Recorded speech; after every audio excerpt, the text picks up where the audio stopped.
The African sun beats down with an almost personal malice, the air shimmering above the baked earth of the Masai Mara.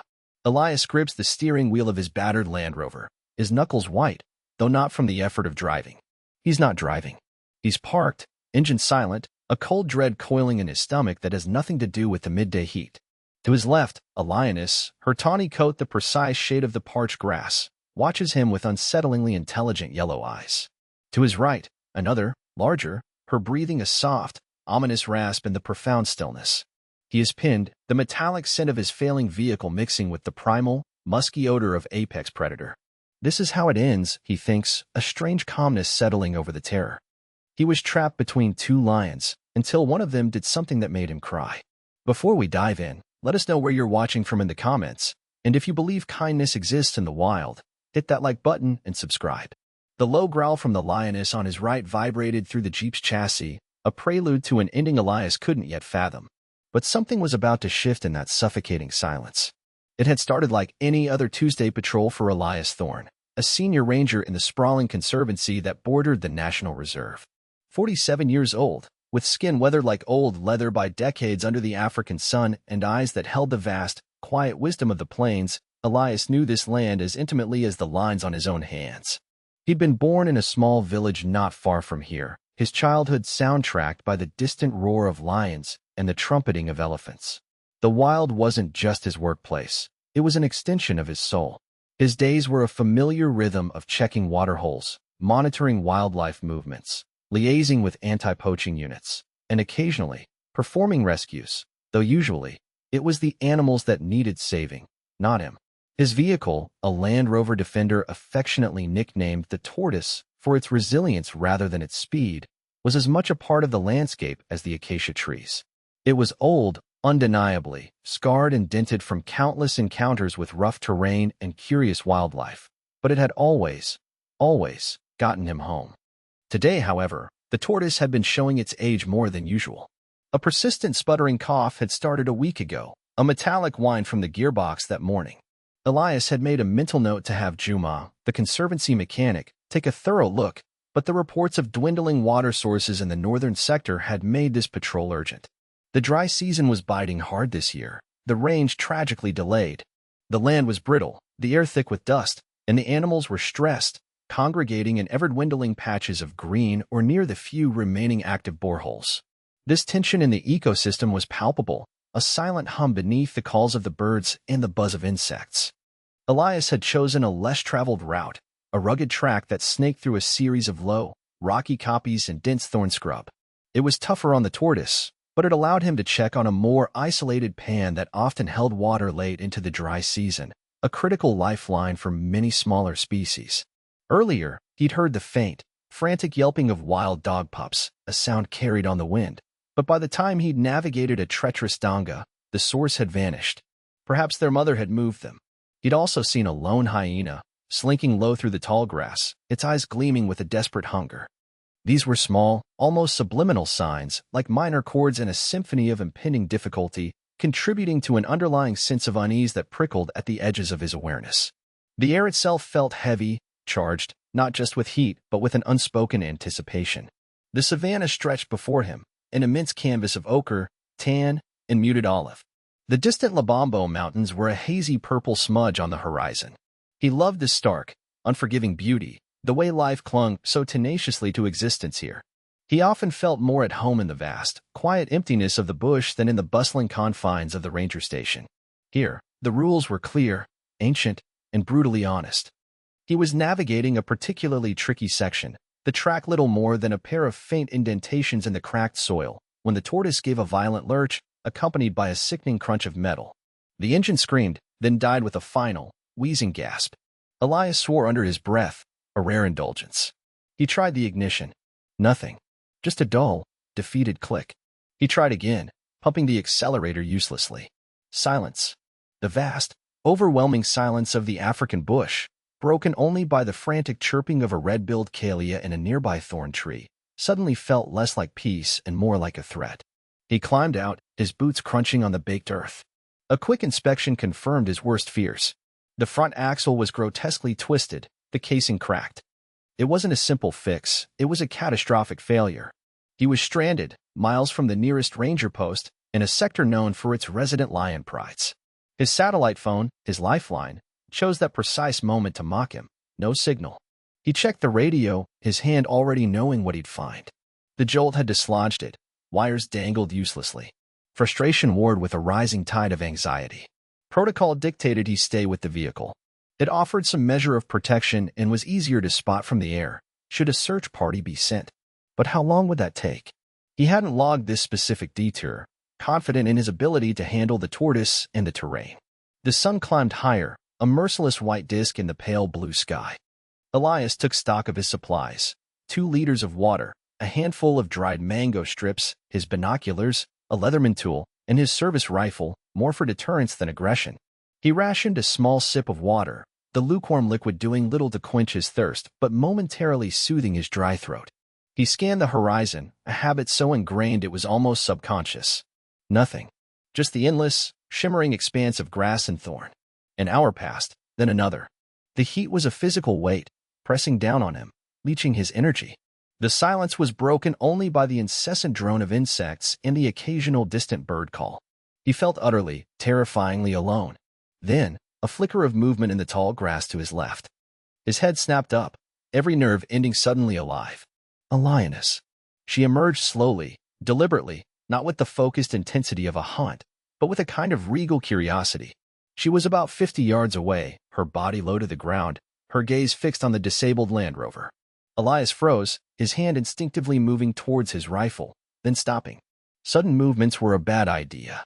He made himself as still as the ancient rocks of the kopjes, his breathing shallow. She was a beautiful animal, sleek and powerful, the embodiment of wild Africa. Under different circumstances, he would have admired her, noted her condition, perhaps tried to identify her if she was known to the Conservancy. Now, she was simply a life-threatening variable in an already critical equation. She advanced a few more paces, then sat, her tail twitching almost imperceptibly.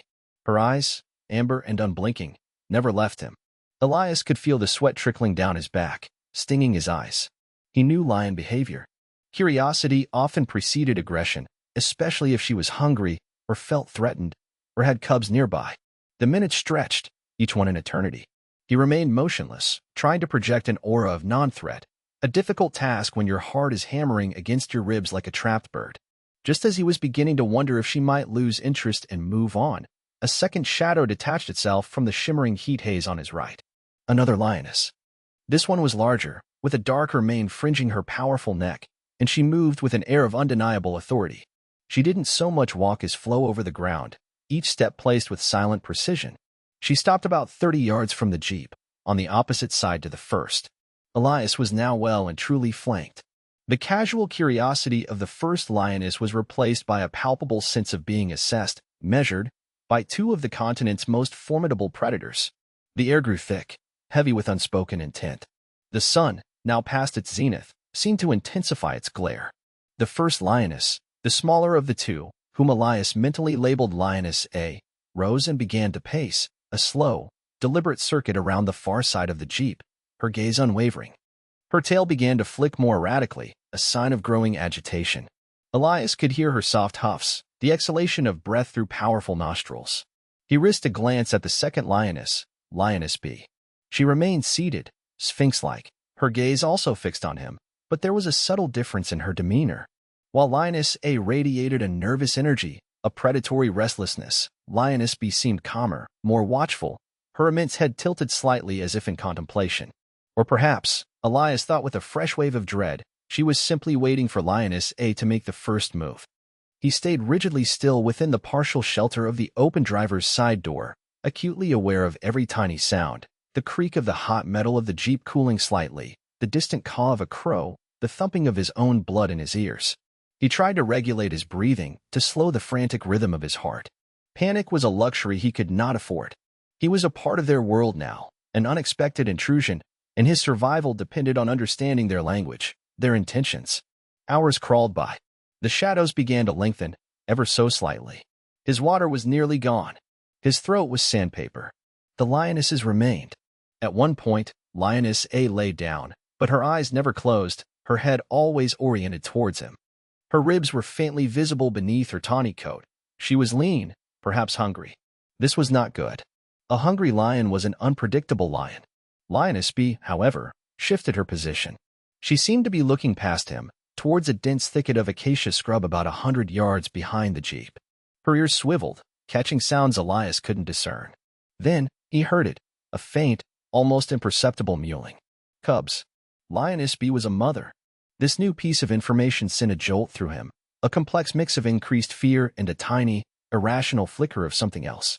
A mother protecting her young was a formidable force, but perhaps her focus wasn't entirely on him. Elias slowly, painstakingly, reached for his canteen inside the jeep. Lioness A's head snapped up, a low growl rumbling in her chest. He froze, his hand hovering. The growl was a physical thing, vibrating in the air, in the metal of the jeep, in his very bones. He slowly retracted his hand. Thirst would have to wait. He risked a glance at Lioness B. She hadn't reacted to his movement, her attention still divided between him and the direction of the mewling sounds, which had now faded. A moment of false hope flickered when he thought he heard the distant drone of an engine. He strained his ears, his heart leaping. Could it be a patrol vehicle? Rescue? The sound faded, resolved itself into the monotonous sigh of the wind through the dry grass. The disappointment was a heavy weight. He was truly on his own. He thought of his wife, Sarah, her smile, the way she always worried when he was late back from patrol. He thought of his 2 young daughters, their laughter. The sheer, terrible irony of his situation, a man who had dedicated his life to protecting these creatures, now potentially about to become their prey, wasn't lost on him. This was the wild in its rawest form, indifferent to his intentions, his humanity. As the afternoon wore on, the tension ratcheted up. Lioness A became more restless.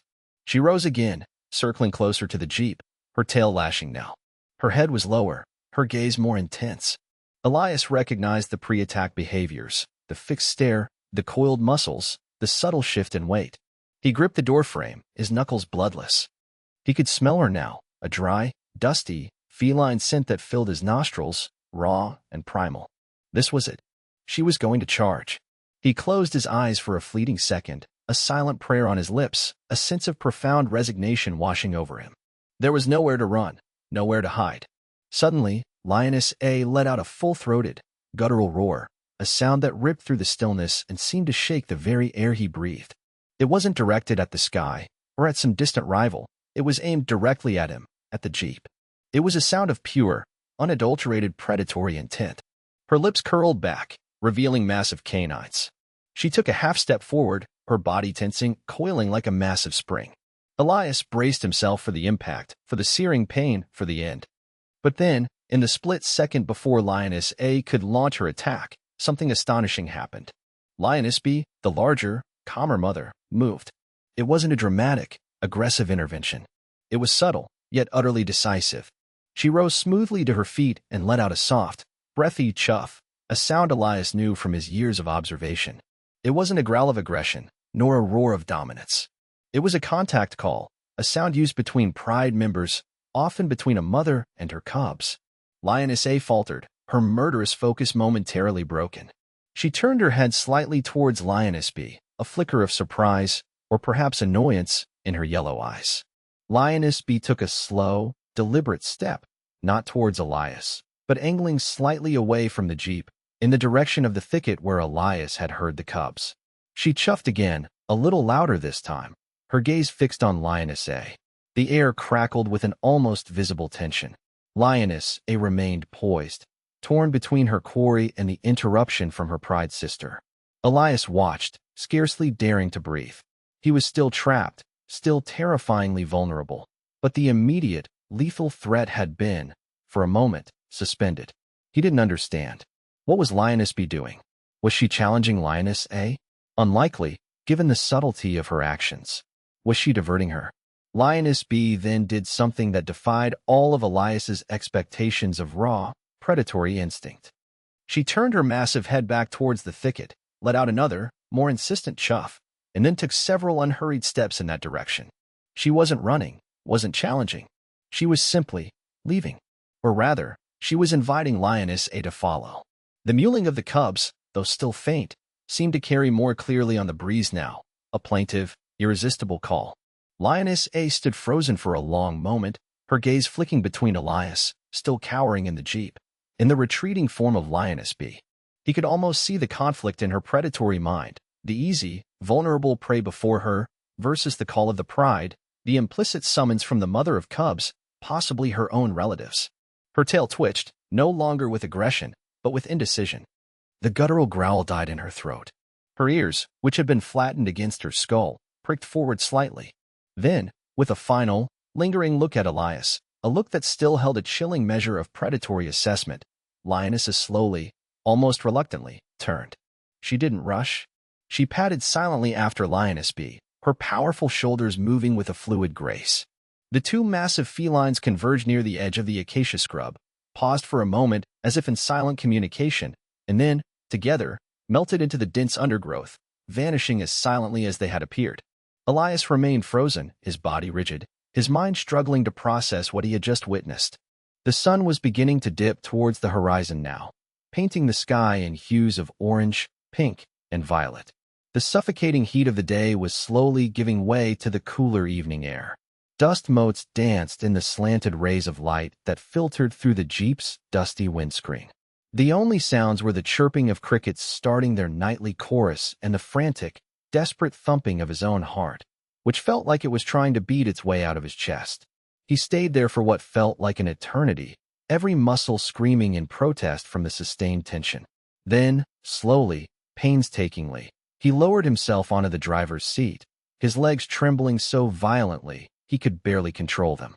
He reached for his canteen with a shaking hand, unscrewed the cap, and drained the last few lukewarm drops. The silence they left behind was immense, profound. And then, the tears came. Not tears of fear, though the terror was still a cold knot in his stomach.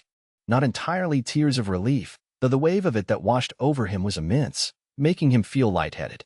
These were tears of something else, something deeper, more complex. Tears of awe. Tears of a raw, visceral understanding that transcended words. He, Elias Thorne, a seasoned ranger, a man who thought he knew the wild, had just witnessed something inexplicable. An act of what felt like mercy, or at least a profound, instinctual redirection of aggression from one of the most powerful predators on Earth. Lioness B hadn't saved him in a human sense. Her actions were likely driven by the primal need to protect her cubs, to draw her pride sister away from a potential unknown, him and his strange metal beast, and back to the family unit. But the effect of her actions, the sheer, unlooked-for grace of that moment, had shattered his composure. He put his head in his hands and wept, great, shuddering sobs that racked his body. He cried for his fear, for his desperate loneliness, for the terrifying proximity of death. But mostly, he cried for the unexpected, breathtaking beauty of that moment, for the wild, untamable spirit of the lioness who had, for reasons he would never fully comprehend, chosen a different path. He had been a target, an object of prey, and then, in an instant, he had become an observer of something ancient and powerful unfolding before him. The encounter had stripped away his ranger persona, his knowledge, his experience, leaving him simply a man, humbled and profoundly moved by the intricate, often brutal, but occasionally breathtakingly complex tapestry of life in the African bush. As darkness began to envelop the savanna, casting long, eerie shadows from the thorn trees, Elias finally managed to get a hold of himself. The emotional storm had passed, leaving him exhausted but strangely calm. He was still stranded, still in a dangerous situation, but the immediate, mortal threat was gone. He felt a strange, almost spiritual connection to the lionesses, particularly to Lioness B. He wouldn't forget her gaze, the quiet intelligence in her eyes, the subtle, powerful way she had diffused a lethal confrontation. He fumbled with the radio again, his fingers still clumsy. After several frustrating minutes of jiggling wires and turning knobs, a faint crackle of static rewarded his efforts. Hope surged. He broadcast his call sign, his location, his situation, his voice hoarse and raw. He repeated it, over and over, into the growing darkness. Hours later, long after the moon had risen, casting a silvery glow over the silent plains, he saw them, the distant, bouncing headlights of a rescue vehicle. Relief, so potent it was almost painful, flooded through him. Juma and two other rangers were in the vehicle, their faces a mixture of concern and relief when they found him, shaken but unharmed. As they worked to tow the tortoise, Elias found himself looking back towards the acacia thicket where the lionesses had disappeared. He knew this experience would forever be etched into his memory, a defining moment in his life. It would change how he saw the animals he worked to protect, adding another layer of profound respect and awe to his already deep connection with the wild. He wouldn't speak of the tears, not to Juma, not to anyone. That was a private, sacred moment. But the story of the two lionesses and the one who turned away, that story he would carry with him always. The last light had long bled from the sky, leaving Elias under a canopy of brilliant, indifferent stars as they slowly made their way back to the station. He leaned his head against the cool glass of the passenger window, the vibrations of the rescue vehicle a comforting rumble. He touched the place on his chest where his heart had hammered so fiercely. Then, slowly, he raised his head, not towards the familiar constellations, but to the vast, dark expanse of the savannah that cradled mysteries he was only beginning to comprehend. A single, silent whisper escaped his lips, carried away by the night breeze. "Thank you." And for the first time in what felt like an eternity, the vast, wild silence of the African night felt not like a threat, but like a benediction, a shared secret between him and the spirit of the wild. Thanks for watching. If this story touched you, give it a like and subscribe for more wild moments of wonder.